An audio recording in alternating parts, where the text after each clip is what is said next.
Hello out there, Caniac Nation. Thanks for joining us for session 58 of Caniac Sessions. I'm Griff. And I'm AB. AB, you sound a little hoarse there, buddy. Sorry, I just had something to eat. My bad. Oh, you're good. So thanks for joining us for session 58 of Caniac Sessions. We are brought to you by DraftKings and BetterHelp as a member of THPN. That's the Hockey Podcast Network. Caniac Sessions is also a promotional partner with SeatGeek. First-time ticket purchasers can log on to SeatGeek.com and create an account and use promo code Caniac Sessions to get $20 off your first ticket purchase. So you can take an advantage of that for whatever your heart desires. It helps you, it helps us, and it helps SeatGeek. AB, how you doing, buddy? Good. I'm just going through the seasons of school and football, watching NC State, just making me just miserable. Do nothing. But in the good news, the Panthers won. They did on Sunday, which shocked me.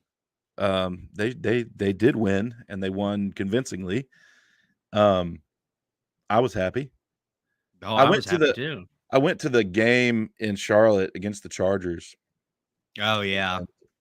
It was pathetic, but luckily I got my tickets for like nothing, and so it is what it is. We had a good time. I mean, it's still NFL. I mean, I guess borderline. But yeah, that game anyway.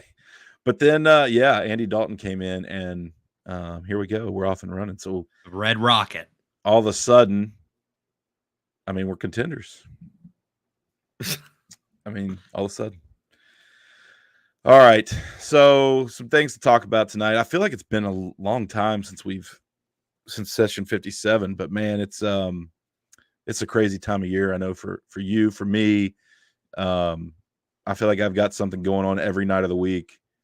I mean, literally every night of the week. Matter of fact, I just got back from soccer practice about 30 minutes ago. It's the same with me, but not soccer practice, just school and running around.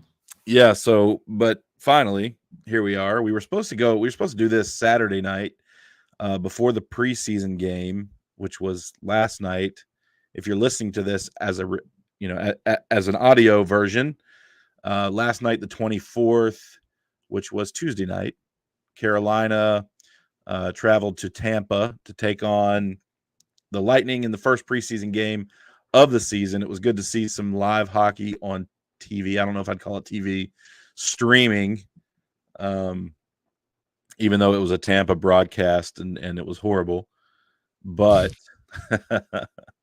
we still saw some live hockey, got to see some of the young prospects play, some of the vets on PTOs, and then a few guys that are from the normal roster. You got any initial takeaways from that game, AB? I didn't watch it. I was preoccupied, man. I'm telling you, it's a busy time. It's a busy time of year. You didn't watch it. No, but I saw that they scored at the last minute, and I think everybody, including you, talked about this. It might have went off Brendamore's stick. Well, I don't think so. It wasn't Brendamore. That's what the broadcast said, but it was actually you could only see 1-7 on the jersey, like one singular number 7. You couldn't see the other half of the jersey, but it ended up being Tyson Jost, not Skylar Brendamore. So, but we'll talk about this. They didn't credit Jost with the goal. They credited Himosami, who basically drove the puck from the point, and it made it in. But regardless of who scored the goal or if Jost deflected it or not, whatever, his net front presence allowed for that goal to happen. So, win's a win. Yeah, absolutely. So, but we'll get more into that game here shortly. But camp is well underway. I feel like last time we talked, the prospect showcase had just ended, and we were kind of getting ready for camp. But it's been going now for about a week. They've played a preseason game, and we've got another preseason game coming up Friday night in the Lenovo Center. The LC. I heard, where did I hear this? Was it Kane's Cast? I was listening to yesterday, and Mike referred to it as the motherboard. The motherboard. I don't know if I like that. Lenovo computer. I like the LC. Okay. Well, I like the Lenny. The Lenny? Okay, that's a good one too. Anyway. Yeah, so Friday night, and it's a 6:00 puck drop. I got an email today about it. It's a 6:00 puck drop because it's going to be broadcast on NHL Network. Oh. Yeah, NHL Network is going to coming down and cover the game against the Panthers. Currently, I'm not going to be able to be there, unfortunately, because it's a Friday night and my son plays football. But the weather forecast for Friday night right now is looking rough. Got the storm coming up the coast. So if something happens and they cancel this game, I'll be there. There may be another category hurricane coming to North Carolina. Good job, AB. Did you think of that all by yourself? No, a little bit, but I just saw it on the news, so maybe I'll throw that in. I see what you did there. That was good. Thank you. All right, so we've got some people joining us in the chat. We got Scott Thomas with us tonight. He says Lego. I like those Panthers gloves in your profile pic there. We got Brandon. I am horse. Oh, are you a horse? And then he comes back under his sup. He must have changed accounts. He transitioned from being silly to professional. Well, I don't know if I could sup. Anyway. All right, so we got some folks with us on YouTube streaming live. We've got a ton of folks with us right now on X streaming live. So welcome, everybody. Hit us up in the chat throughout this session. Let us know your thoughts, your questions, whatever it is. We're not going to be here too terribly long tonight, maybe about 45 minutes or so total. We're going to cover, basically talk about the preseason game, what stood out to us, some players that stood out. We're going to talk about goaltending a little bit. Oh, my favorite. And some, just talk about some players that are standing out, some players that we need to see more from. And then we're going to give our updated line projections. At this point, these are changing. This is, I call it a breathing document here, right, with our lines. And basically what it is like what I see right now, given the body of work since camp started and maybe even a little bit of the prospect showcase for some of the players. And then we'll just dig in on that, elaborate a little bit, and kind of talk about if opening night was tomorrow, who we would put on the ice. And this is, this might change off of what we had last time, and it might change what we, next time. But anyway, we'll do that, and then we'll get out of here, AB, on this Wednesday night. Mm-hmm. Before we do that, though, let's take a break and get to our first sponsor. We'll just get this one done, and then we'll get on to talking about what it is we're going to talk about. And our first sponsor is DraftKings. TD, Tutty, taking it to the house. Whatever you call a touchdown, they matter more at DraftKings Sportsbook, an official sportbook partner of the NFL. Ready to place your first NFL bet? Try betting on something simple like a player to score a touchdown. Ready to do a touchdown dance of your own? Score big with DraftKings Sportsbook, the #1 place to bet touchdowns. Download the DraftKings Sportsbook app and use code THPN. That's code THPN for new customers to get $250 in bonus bets when you bet just $5 and get 1 month of NFL Plus Premium. Only on DraftKings. The crown is yours.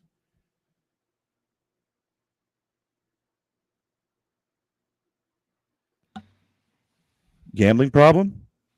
call 1-800-GAMBLER. In New York, call 877-8-HOPE-NY or text HOPE-NY 467-369. In Connecticut, help is available for problem gambling. Call 888-789-7777 or visit ccpg.org. Please play responsibly on behalf of Boot Hill Casino and Resort in Kansas. 21 plus age varies by jurisdiction, void in Ontario. Bonus bets expire 168 hours after issuance. For additional terms and responsible gaming resources, see dkng.com/FTBall. NFL Plus Premium offer available only to new and former NFL Plus subscribers. Additional NFL Plus Premium terms at NFL.com/terms.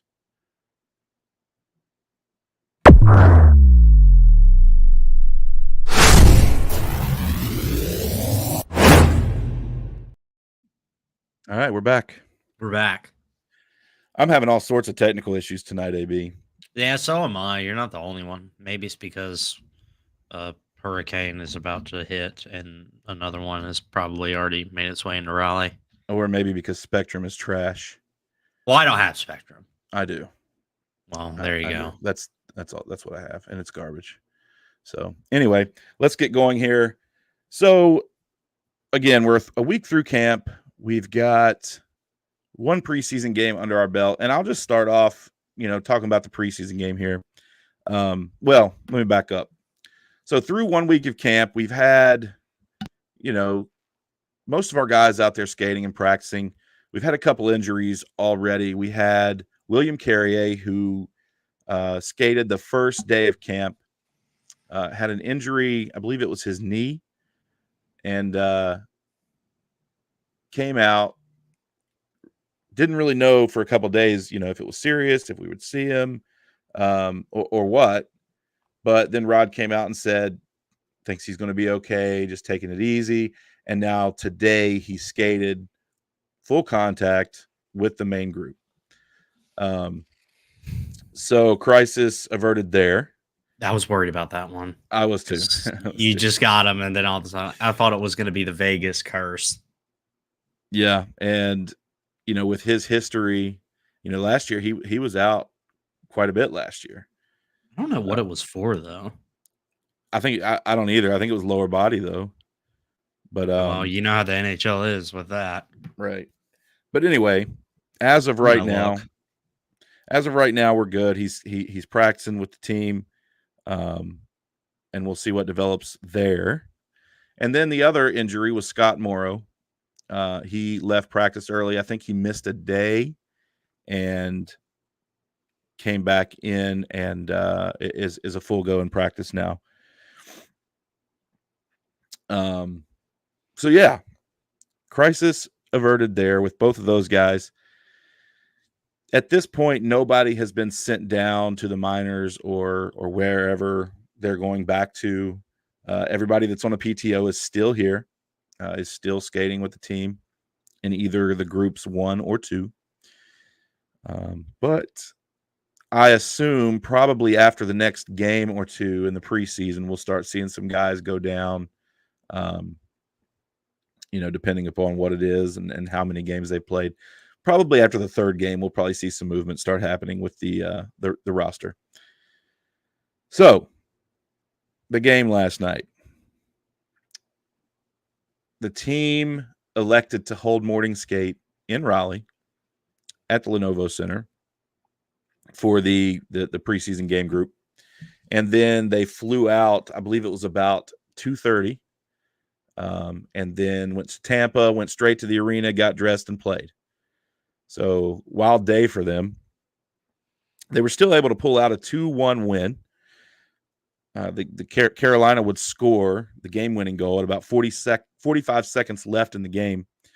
Goal was credited to Himosami, and assists were credited to Jackson Blake and Jack Drury. I thought, and this is what it looked like to me, and some people agreed. I think the broadcast agreed too. I thought Himosami drove the puck from the point, and Tyson Jost, or maybe the defender that was there, that he was there, screening, may have gotten a piece of the puck and deflected it. That's what it looked like to me. Again, the broadcast was kind of awful.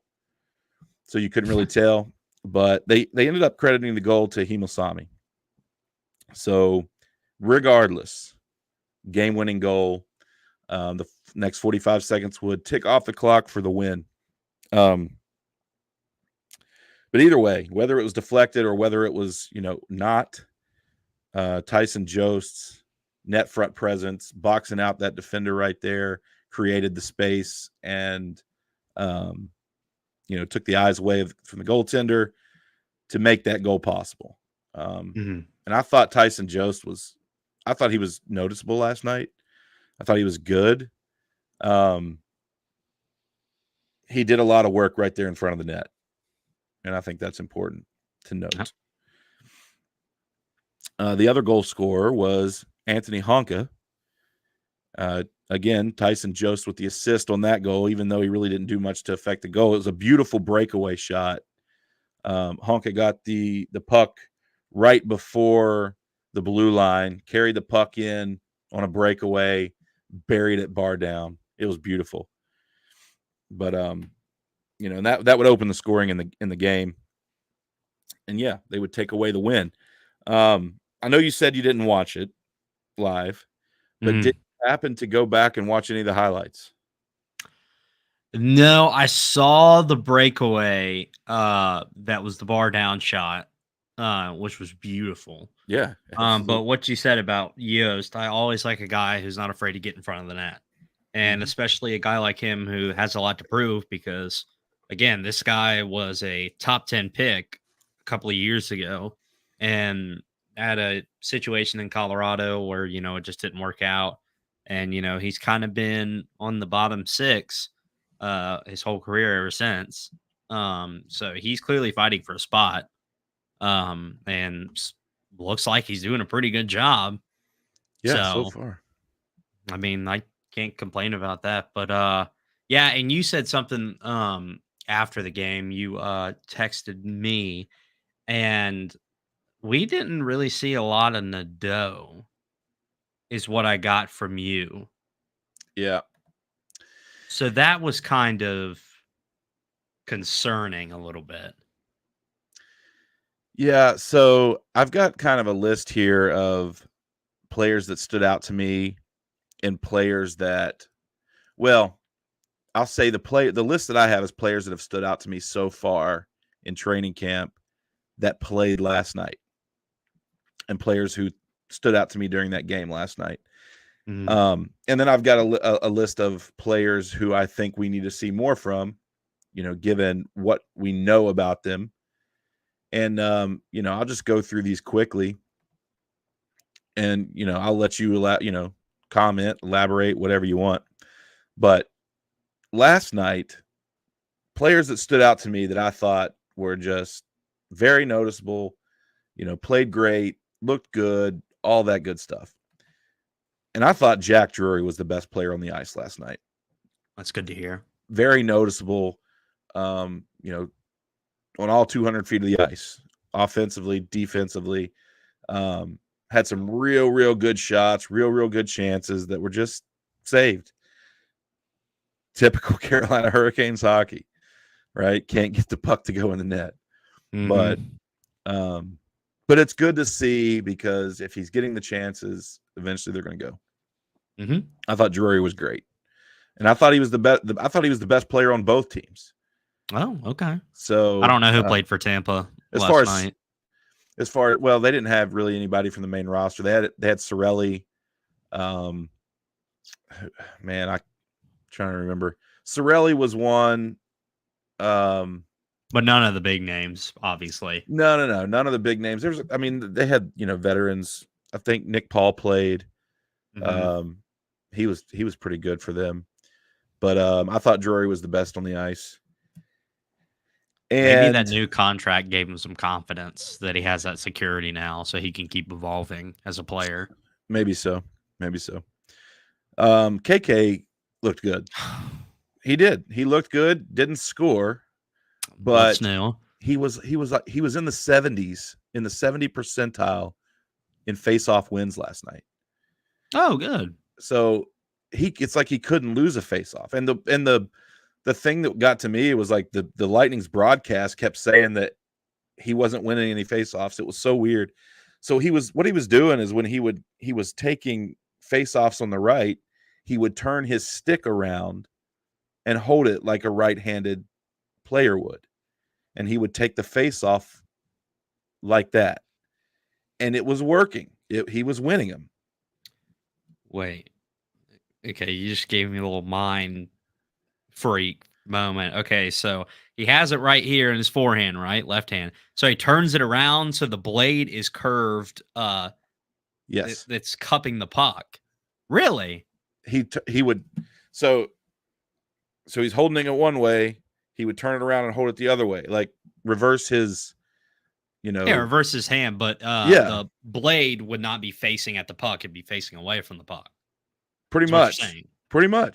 Okay, and he was winning. He was winning faceoffs doing that. Yeah, surprised it's not illegal. But hey, keep doing it. If it works, it works. Keep doing it. He was in the 70% in faceoff wins last night. Couple things from the warning take here. Brandon's here. He says, KK revenge tour soon. Well, I'll believe it when I see it. And then Brandon also says, prepare yourself, AB. I have no expectations, so I'm not disappointed, or I'm not like, oh, I could have done better. Yeah, so I'm not. He also I'm not says, speak on that. He also says Eric Holla does that, talking about turning the stick around. Brandon says it was actually pretty effective while he was in Carolina. Don't know how well it's working now because every time I've seen him since, his team loses. That's true. That's also true. All right, we got BTS, not the band, with us. He says, "Yellow, what's going on, bud? Glad you're with us tonight." So yeah, KK was very noticeable, from the face-off wins to the offense he provided. He just didn't score. Typical, right? Oh, I know. I know. Anyway, moving on here. I thought Jackson Blake was excellent last night as well. Okay. Very noticeable. Jackson Blake, I thought, had a really good game. And then Tyson Jost, right? I've been talking about it. I thought he was really good last night. The net front presence that resulted in the second goal, the game-winning goal. He passed the puck to Honka on that first goal. I know that, he didn't really – I mean, he got credited for the assist, but I don't really think it had anything to do with the goal. That was just a great individual effort by Honka. But nonetheless, Tyson Jost getting pucks to players that, make things happen. So I thought that he was good last night. Felix Ungersorum, although he didn't score, he was on the ice for the goal against. But every time I saw him on the ice last night, you could just tell he was giving 110%. You could just tell in his body language and how hard he was going into the corners, his forecheck, how hard he was playing, that he was giving it his all in a preseason game, right? So he is trying to make this team. He is trying to do what it is he needs to do. Something I will note about Felix Ungersorum. Last season, last camp, last preseason, he was amazing, right? He was playing wing. This year, they've got him playing center. I think they're trying to convert him into a center. Well, I know they are, right? Because we've seen it. They want him to be a center moving forward. They see his game; it's complete, and I think he can play in the middle. So we may see him. No, I don't want to call it a step back from last year, but we may see him have less production. Does that make sense? Yeah. So what you just said, from wing to center, the last person I remember doing that for the Hurricanes was Sebastian Aho, because originally he was drafted as a winger and then became the center. Right. So maybe that's what they're trying to do again. I don't know. I mean, it could be. I mean, their skill sets are similar, right? Similar height too. Yeah, if you look at Aho when he was that age, back at at that point in his career, very similar. Will Felix Ungersorum have the same, Impact. impact and trajectory that Aho did? I don't know. Ahos of the world are rare, but I think Felix Ungersorum can be a center, and I think the organization wants him to be. So I think we need to be patient with him a little bit. If he doesn't basically do what he did last year. Mm-hmm. So, if he does, it's game over. Yeah, absolutely. So yeah, I think we just need to give a little bit of patience there, and the production will come. But again, the compete's there, the work ethic's there. You can still see it, right? And everybody likes to say all the time that Felix Ungersorum is so smooth, and it looks, everything he does looks effortless on the ice and blah blah. You can still see that. It's just he's trying to learn to play in the middle, right? Mm-hmm. That's it. He'll get it. He'll get there. And then the defense as a whole was good last night. I mean, the whole defense from Orlov to Himosami to Honka, Charles Alexis Legault, Ty Smith, Ronan Seeley, they were all noticeable on the ice. And they, I was about to say, did Orlov play really well? He played fine. Yeah, he played fine. Okay. But he was playing with Himosami. So that was probably the first time they've ever been on the ice together. So yeah. But yeah, he was fine. I didn't see any issues. I thought the defense as a whole was solid. Good. I mean, the outcome of the score is, a sign of that. Even though I thought that Tampa had more shots than we did. Mm-hmm. But yeah, defense was fine. Defense was good. Shots from the point, plenty of those. And now let's talk about the last player that was very noticeable to me, Pyotr Kochetkov. Oh, good night for Kochetkov.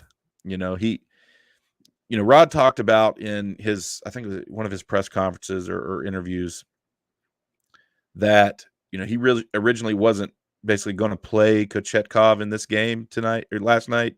He probably would have went with Peretz or maybe Martin. But Kochetkov was like, "Coach, put me in. I want to play." Like, he wants to get going. He wants to get in a rhythm. So he did, and he got the whole game, and he did great. We got the whole Kochetkov cycle last night. We got a poke check early. Dropped a stick. Made some great saves, made some routine saves, and the goal that got past him, just nothing he could do. Yeah, it wasn't his fault. Just a good play. Yeah, just good play by the offense. So yeah, Kochetkov looked great. Hopefully that continues. I think the fact that he's here this year, there's no question that he's going to be with the big club. He's going to be in Raleigh. He's not going to, wherever.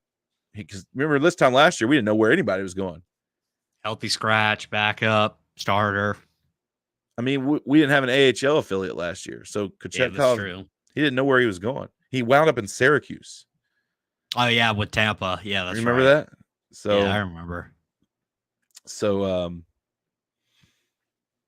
didn't think about that until you just said that. He was teammates with some of those guys we saw playing against him last night. Yeah. Not funny? I don't know how long he played. I think he played there probably for a solid month or so, but he was constantly back and forth. He played there until Freddie went out. Got healthy. No, he played in Syracuse, I believe, until Freddie ended up out with the clotting issue. Yeah. And then he came down. So, and then Ronta was playing bad. And then, oh man, that was a crazy. Well, he just signed a new contract. So congratulations to him. Yeah. He's playing in Switzerland. Auntie Ronta. Yes. Playing in Switzerland. Yeah. And then Tony DeAngelo is going to SKA. So that's where Nikishin is. That's something else that we got to get to tonight. Yeah. We got to talk about this tonight. Matter of fact, let's just talk about it now. Okay. So there's reports out there that, with SKA St. Petersburg signing Tony DeAngelo, that Alexander Nikishin was took a 60% pay cut Oh, in order to have the cap room to sign Tony DeAngelo. 60%. strange. Now there's also been rumors out there that they are looking to move him. There's also rumors out there that he's trying to get here. Please. Now, I saw this on X today. There's a rule in the KHL that if a player wants to unilaterally buy himself out of his contract, he would owe the team a certain percentage of his remaining salary. Now, given the fact that he took a 60% pay cut, that brings his, if you do the math and the conversion of the if you convert the Russian money, I don't even know what it's called right now. Ruby? Are they rubies? Rubes or yeah, something like that. Ruby, rubes. Whatever. I'm gonna figure it out. Hold on. Rube. Anyway, ruble. That's it. That's I it. said rubies. Rubles. That's it. Anyway, And it's less than and it's 11 cents. Yes. No, it's less. No, it's actually 1 cent for one ruble. 0.011. So anyway, his contract is basically the equivalent of like $175,000 in the United States. What he's, after the cut. So technically, he could get out of Russia for, whatever that percentage is. And this is unilaterally too. Like the team doesn't have to be on, like he can just buy himself out of his contract, apparently. Now, again, I didn't confirm this. I just saw a pretty reliable source tweeting about this, or who I consider to be reliable. Brandon anyway, from the Warning Take. Not Brandon from the Warning Take. But anyway, that's just kind of like the Cliff Notes version of the scenario. But anyway, I don't even know. So I was thinking about this today, and AB, you can tell me if I'm crazy. Okay. I think he just needs to wait. Okay. I think he just needs to wait till next year. Reason being, somebody would have to come out of the lineup. Who? I don't care. Are you going to trade somebody? Absolutely. I don't care. Bring him over now. I need to see the phenomenon that we're talking about. Yes, but in all seriousness, you do have a good point. Of course, I want him over here. I think every Hurricanes fan wants him here. But if you bring him over next year, Orlov is most likely not going to be here next year. Right. So there's an open spot. And Burns, I don't know what the future holds. But if the Canes think Nikishin is the right fit for him to play, say if an injury happens or something and he plays to the level that we think he can, then obviously there's no looking back. But it's a tough situation. I obviously want him here, but it's a very difficult situation if you really break it down to, okay, we have to take somebody out. Do we trade somebody? What do we do? Like, kind of. And there's the whole thing about learning the system. Yep. So that's why I say, like, maybe you just wait. Maybe he comes over at the end of the KHL season. If we make a deep run and he gets a game or whatever, fine. But come here after the KHL season, stay in Raleigh, through the summer, train with the coaching staff, or I mean the strength and conditioning staff, and some of the players or whatever, and get a head start. And then when camp starts next year, he's been here, he's got a good feeling, he's been skating with the team or some of the team members, that stay local, and he's ready to go. And then I feel like that would help him get off to a better start rather than just coming over mid-season this year. And now you've got to bust up your chemistry and your defensive pairings. I just think that, hey, look, we know this year is kind of a stepping stone to next season. And I'm okay with that. I think I'm okay with that. So that's just my take. Yeah, I mean, similar thing. It's just a wait and see. I'm glad I'm not a general manager because I wouldn't know what to do. Either way, he's coming. He will be here, whether it's this year or next year, and we are in for a heck of a ride for many, many years to come. Watching this guy, I know it. He's gonna tear it up. I mean, we could see Norris Trophy. I mean, we could see, who knows? Sky's the limit for this guy. Yep. All right. Back to what we were talking about before. So we talked about some players that have stood out last night in the preseason game and kind of through camp. We talked about Kochetkov, the game he had. I don't want to overreact to one preseason game, but hey, Kochetkov looks like the guy. Good. Good. He just does. I'm ready. It's time. The time is now. We need to know. Is he the future? Is he not? Yep. Next season, we need to know. Freddie's not going to be. I mean, maybe Freddie sticks around. Maybe they sign him as the backup next season, or whatever. I don't know, but I think the time is now for Kochetkov. I think he's ready. I think he's capable. I think his ceiling's higher, and it's time. Especially if you start him on opening night against Tampa. I would love. Yes. Yeah, please. That's going to be a big test. Please do it. He's ready. I think he's ready. And if he crashes and burns, then at least we know. Yep. But I don't think he will. I think Pyotr Kochetkov thrives when the lights are the brightest. I do. When he is playing consecutive games, when he's in a rhythm, when he is busy, that's when he's the best. I mean, let's do it. Rod, if you're listening, do it. Don't let your dreams be dreams. He's not listening. It doesn't matter. All right.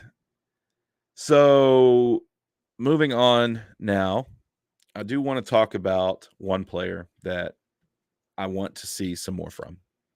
Okay. And I'm not trying to single him out. I'm not trying to say he's, bad or whatever, because he's still got a ton of upside. He's still got a great future ahead of him. He's going to play in this organization top minutes for years and years to come. But maybe we were too quick to rush Bradley Nadeau to this roster. And maybe I'm completely wrong. I hope I'm wrong. But every projection that we've put out there, every prediction, every, all summer, we've had Bradley Nadeau in our top 6. Right? I know I have. I don't know if I did. I can't remember. I don't think I did. I don't know. Anyway. No, I didn't. I did. And a lot of other people have too. And, but I haven't seen anything out of him yet. Like, even in the prospect showcase, he just wasn't. I won't say he wasn't noticeable, but you would expect, given especially the numbers he put up last year in the NCAA for Maine. I think it was like 50-something goals. No, I don't think it was that. I think it was like 60 points in 40 games or something like that. Oh, I was thinking of that one dude who we had from the WHL. He was in the QMJHL. Yeah. That's what it was. You're thinking of Justin Poirier, but that's him. Yeah, but Nadeau, I just kind of thought that he would come in and he would light it up in the prospect showcase. I thought he would outperform. Maybe I'm at fault for that. Maybe I put too much on him. In my mind, I'm talking about, in my. Yeah, he listens to this, so it's all your fault. I mean, but maybe my expectations were just a little bit too high. I just thought that he would be the most ready guy coming on, coming in out of the group of rookies. Mm-hmm. We just haven't seen that yet. But to be fair, was he in camp last year? I don't think he was in camp last year. No, I don't remember. I think he had I'm already gonna look. But I think he'd already gone to college. Mm-hmm. So, Felix Ungersoren was in camp last year and, got to work with the team a little bit more. But Nadeau was here all summer. And I just want to see more of him. Yes, he's got a great shot. We see the shot in practice. The live media, the media members present at practice tweet about his shot, his, how great it is. But I wonder if his, I guess, hockey brain isn't up to speed with the professional game yet. So I don't, you've got the skill on one side, you've got the all the intangibles on the other side. You basically your brain, for lack of better words, right? And those two, if those two have to sync together, right? Your brain has to be able to think and react to what's happening on the ice in order for your skill that you have to be able to make a difference on the ice. Nadeau did not. He did not go to camp, right, last year. He didn't. But do you understand what I'm saying? Yeah. Did you even hear what I said? You were reading. No.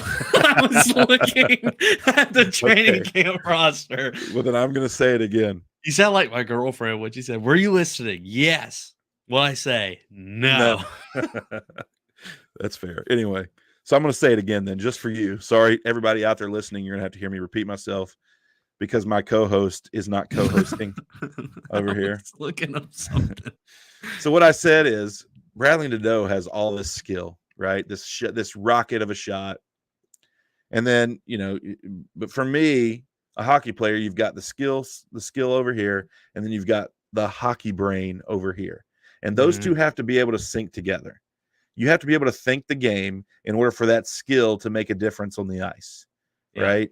So if you're constantly out of position, if you're a step behind mentally on the ice, if you're not at the top of your mental game, then you're not in position to make a difference and for your skill to take over, right? That's kind of my theory. And so I believe that, one of those sides for Nadeau isn't quite up to the professional game yet. And I think that's the mentals, right? I think he's got all this skill in the world, but until he thinks the game faster than what he did in the NCAA, and once he gets up to speed, that's when we're going to start seeing all this skill and this shot and all that thing, all these things show through. That's my theory. Yeah, I think also that a lot of people forget too that all sports, it's mental. Yeah. I mean, if you mess something up, that can easily get to your head. You can have all the skill in the world and your confidence just goes down. Right. I mean, we've seen guys like, I remember Natchez one year had not a very good year. And he was in all of that stuff that you make the mistakes, you're not doing what you're supposed to be doing. Like that gets inside your head. And I think what also helps too is those sports therapists that can help them if it becomes a problem. But again, Nadeau is so young that I wouldn't immediately hop on and say when we draft him in the first round, this is already a failure. No. I'm not saying failure. No. Not by any means. Saying, I'm just saying, for example, I mean, we just need to let the guy develop.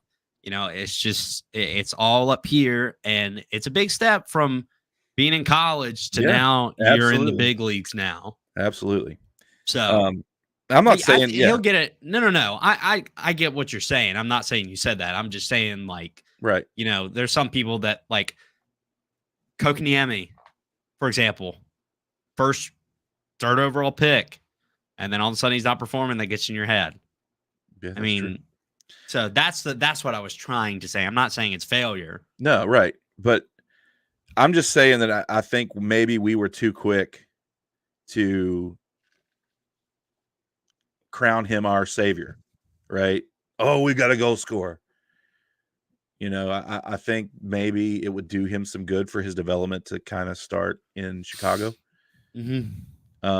So anyway, we'll get to our opening night roster predictions here in just a minute. Okay. But we need to take a break, though, real quick and hear from our next sponsor, BetterHelp. This session is sponsored by BetterHelp. What's something you'd love to learn? As an adult, do you make time to learn new things as often as you'd like? Or was that lost in childhood? Kids are always learning and growing, but as adults, sometimes we lose that curiosity. What's something you'd like to learn? Gardening, a new language, or maybe how to finally beat your best friend in bowling, just like I could beat AB in bowling. Therapy can help you reconnect with your sense of wonder because your back-to-school era can come at any age. You've heard me talk about therapy before and how it's helped me personally. If you are thinking of starting therapy, give BetterHelp a try. It's entirely online, designed to be convenient, flexible, and suited to your schedule. Just fill out a brief questionnaire to get matched with a licensed therapist and switch therapists at any time for no additional charge. Rediscover your curiosity with BetterHelp. Visit betterhelp.com/THPN today to get 10% off your first month. That's BetterHelp, HELP.com/THPN.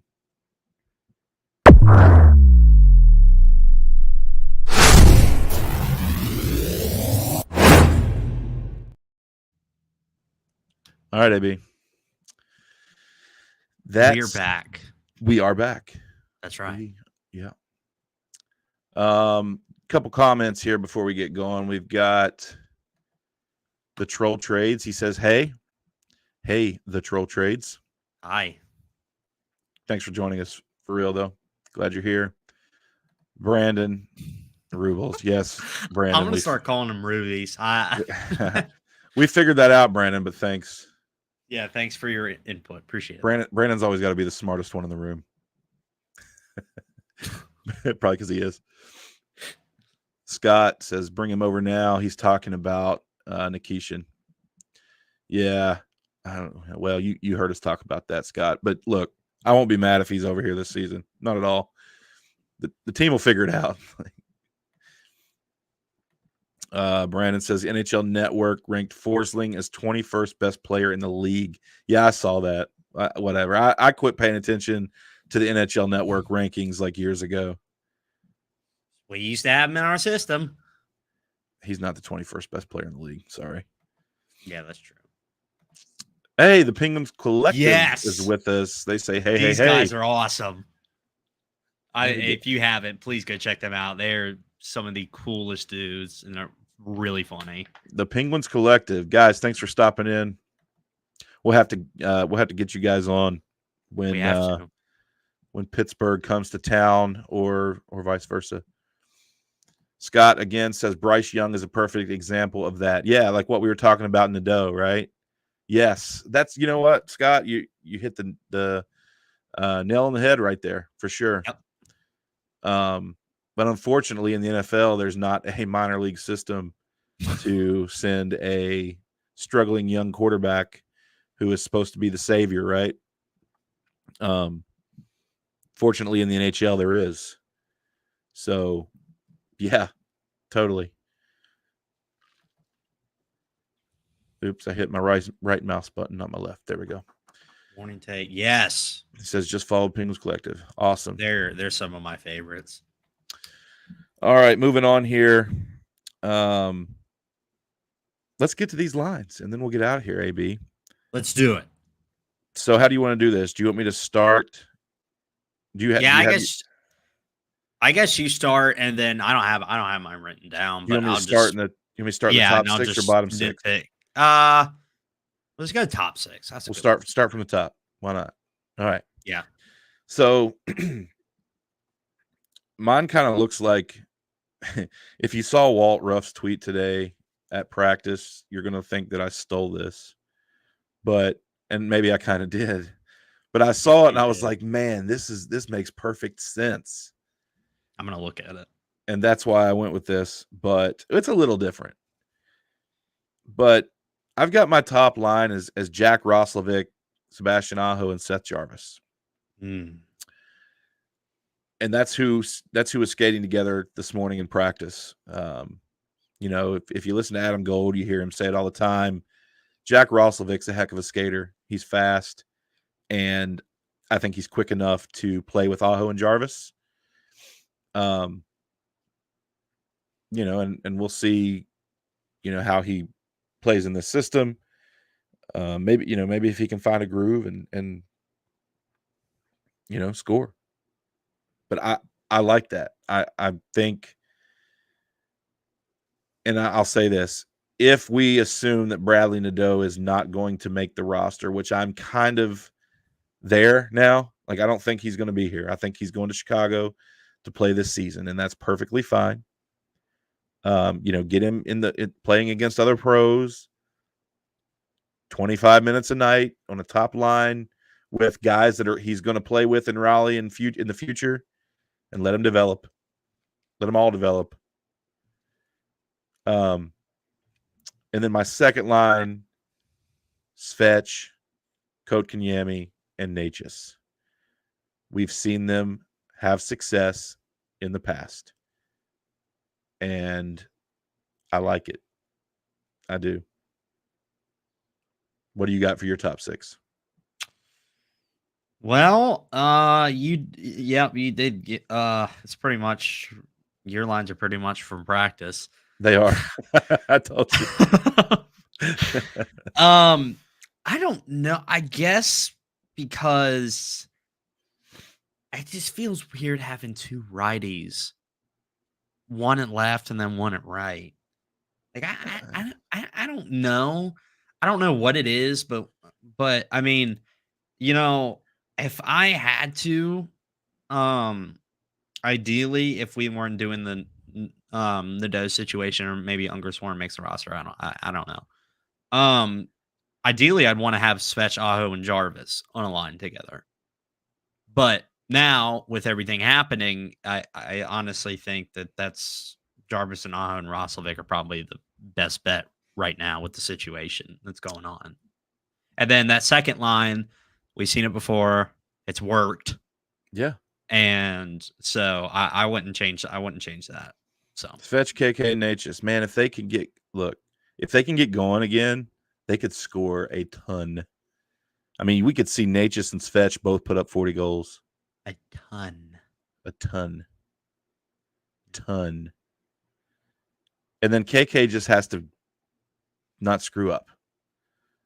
Right? Get in the puck, play defense, be defensively responsible. Chance. And then the points will come. I mean, they will. Look, I think Svech and Natchez are going to both be on a tear this year. That line could be deadly. That line could be freaking elite. Maybe. All right, now the bottom six. I've got Jordan Martinook, Jordan Stahl, and William Carrier as my third line. Yes, that's the same line that would practice today. But again, I don't have a problem with that one either. I think that's great. I think that's going to be a heck of a shutdown line. And who knows? Maybe they'll find their scoring touch. Maybe Marty will get on his Wayne Gretzky era. Yes. And please start burying the puck. And then my fourth line, I think Brendan Lemieux is going to play on the roster opening night. I think he's going to play. I think it's going to be Brendan Lemieux, Jack Drury. And see, here's the spot where I have the biggest question. I want to say Jackson Blake. Mm-hmm. Because I think at this point, if a rookie makes this team, it's going to be Jackson Blake. I don't think Nadeau is forcing Rod's hand. And I don't think Felix, given the move of Felix Ungersoren from wing to center, that's why I don't think he makes the roster. Mm-hmm. Right? Because I think he's going to play center, and I think they're going to send him to Chicago to do it. But I'm not even sure that Jackson Blake makes the roster. So I'm going to put Tyson Jost in there. So I think it's going to be Lemieux, Drury, and Jost. And then I think Eric Robinson is going to be your 13th forward. Oh man. Lemieux and Drury are obvious locks. I mean, and I'm happy for Lemieux, man. He's apparently he's a great locker room guy and sticks up for his teammates. And I'm glad that he's gonna get some playing time this year instead of being that 13th forward. Again, that can all change. Drury, obviously, he's not going anywhere. He got his new contract. I honestly think that it could be like 90% of me feels like it's going to be, I wouldn't say not. I'd say like 80% feels like it's going to be Tyson Jost. But then there's also that thing where what if Ungerstorm impresses and they're like, okay, we already have enough centers, but we'll just switch you back to right wing. I mean, again, I don't know. Like, that's one of those things where it's a what if, and that's like a scenario that could be like imaginary or something. But yeah, if I were to have to say, Lemieux, Drury, and Jost would probably be mine as well. Yeah. I've kind of gone from, and I don't know why. I mean, it's just been one preseason game, but I've kind of gone from. Gone. Seriously, I've kind of gone from like, hey, second liner. We're gonna have all these rookies on this team this year to like, I don't even think we're gonna see any. And if you hear Rod talk to the media, you just don't get like these warm and fuzzies that you're gonna have these rookies. I mean, you just don't. Like, he's just like, well, maybe we'll see what happens. May have a little bit more sting to it. We'll find out tomorrow. What's tomorrow? No, you remember with Carrier when they said, "What's the update with Carrier's injury?" And he goes, "Oh, we think it may have a little bit more sting to it. Oh, we'll find out tomorrow." Yeah. Okay. Gotcha. All right, a couple comments here. Ryan Fox, he says, I'd really prefer Drury over KK. Yes. KK did great on the dot, but other than that, he seemed the same KK. Yes. Now, see, I'm going to contradict myself here because I just said, like, after one preseason game, I've given up on all these rookies. But it's only been one preseason game, so let's not give up on KK. Look, I'm not giving up on him, but I just don't see him in the NHL this year. Who, KK? No, that's what you said about rookies. Nadeau. Yeah, no. No, but yeah, I'm not ready to. I thought KK played good last night. Yeah, in the dot, and I thought he was good on the ice. I just think that, he didn't score. But, we'll see.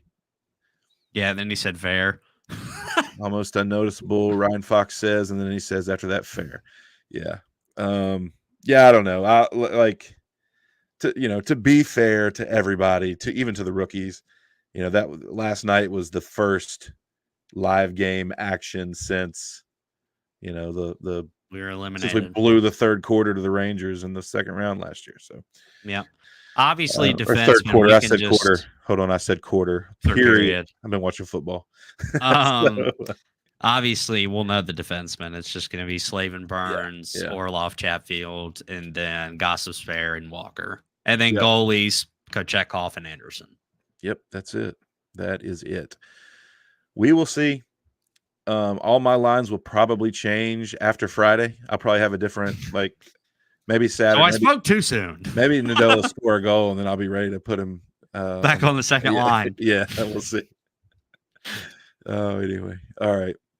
AB, I think I'm done. I think we've gotten to everything. Any more thoughts that you have before we call it a night here? No. Thank you so much for. Oh, wait. Hold on. I just wanted to give you any final thoughts, and then I got. I want to. I don't have any to say. All right. So yeah, if you're watching this live, subscribe. Get your friends to subscribe. If you got a Canes fan that's a friend, somebody you sit beside in the arena, let them know about us. Spread the word. and we want to get this YouTube page more popular. We've got a ton of people that listen to the audio version, right? That's I feel like where most of our listeners are at. And so if you're listening to this on the podcast form, thank you. I'm glad you're doing so. Keep it up, please. I know we say this every time, but please rate us and review us. It takes 5 seconds, right? We've got 10 ratings on Apple Podcasts. 10. And we've got thousands of listeners out there that are listening to me talk right now. Take 10 seconds out of your day and go into either, wherever you're listening to this, and drop us a rating. If we suck, give us a star. If you like it, give us 5. I don't care. Just put it in there, please. And then drop us a line like in as a review, because the more you guys interact with, the platforms that you listen to us on, the more popular we get. The more popular we get, the more we can do to bring a better experience to you guys. So yeah, please subscribe to YouTube. If you're listening to this and you have a YouTube account, just go subscribe so we can bump our numbers, right? If half of you that listen on the podcast form would just subscribe on YouTube and click the notification bell, it would be huge. So that's all I wanted to say, AB. Now I'll give it back to you, and you can take us home, buddy. Well, you pretty much did the all of the important. Do it again. Do it again. Do it again. Thank you so much for watching and listening to session 58 of Caniac Sessions. Like Griff said, if you haven't already and you're watching this on YouTube, click subscribe, turn on the notification bell so you don't miss anything we put out, and also leave a comment, like the video, dislike the video if you don't like it. Just let us know. Again, do the same thing wherever you find all your podcast platforms. Follow us there. If it's Spotify, if it's Apple Podcasts, if it's Google Podcasts, Amazon Podcasts, wherever it may be, do the same thing. And you can keep up with us on social media, on X, Instagram, TikTok, and Facebook at Caniac Sessions. If you want to keep up with Griff personally on X, you can follow him at M_Griff10. And if you want to keep up with me on X, you can follow me at AB Caniac Session. Thank you so much for listening and watching.